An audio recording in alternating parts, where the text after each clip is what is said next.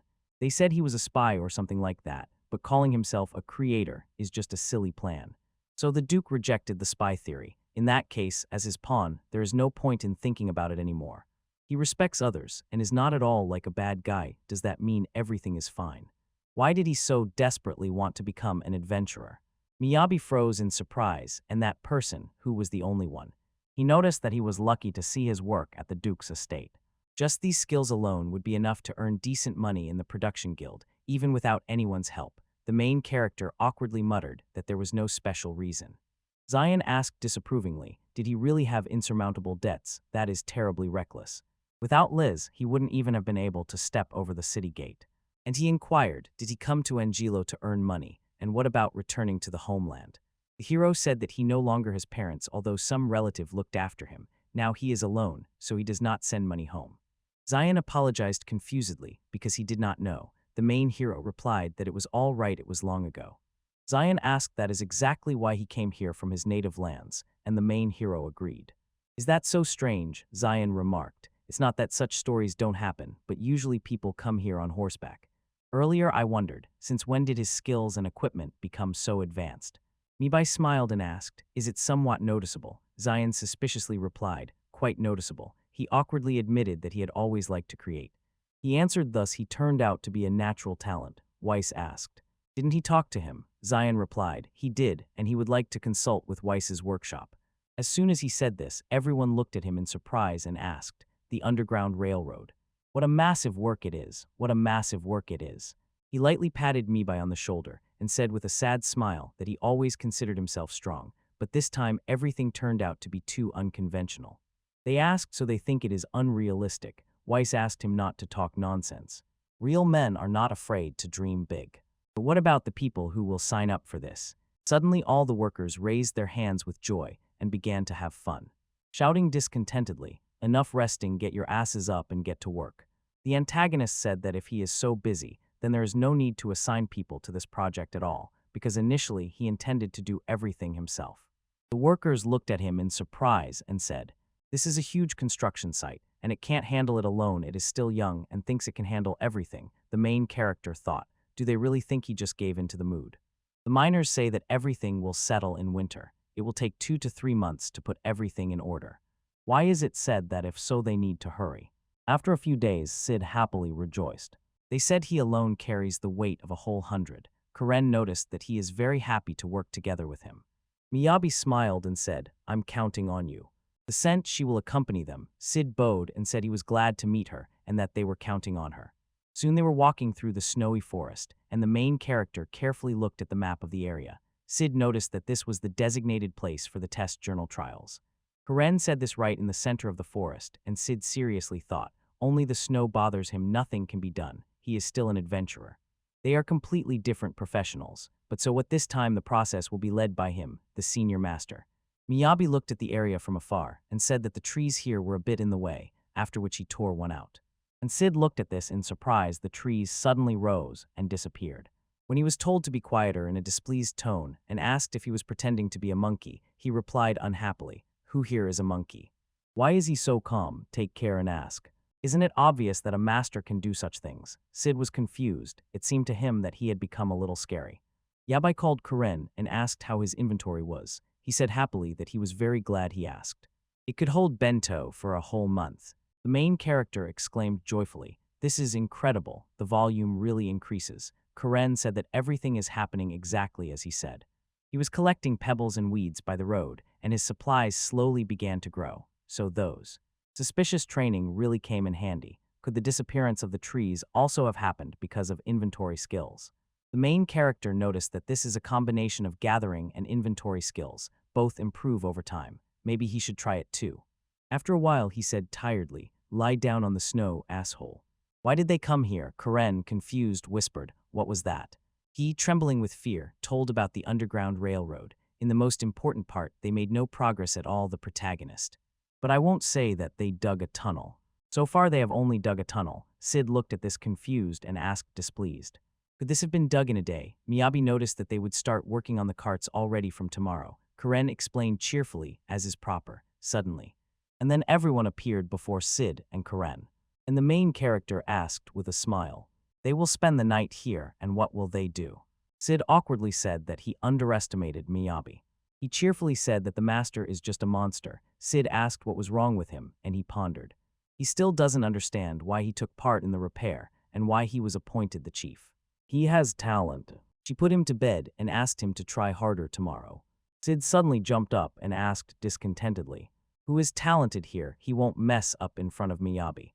Morning came. The main character woke up. Because of strange sounds, he looked out the window and stared where they were coming from. He looked at Sid with surprise, who was driving a stake into the ground. Miyabi asked what he was doing. He replied that he was measuring the distance.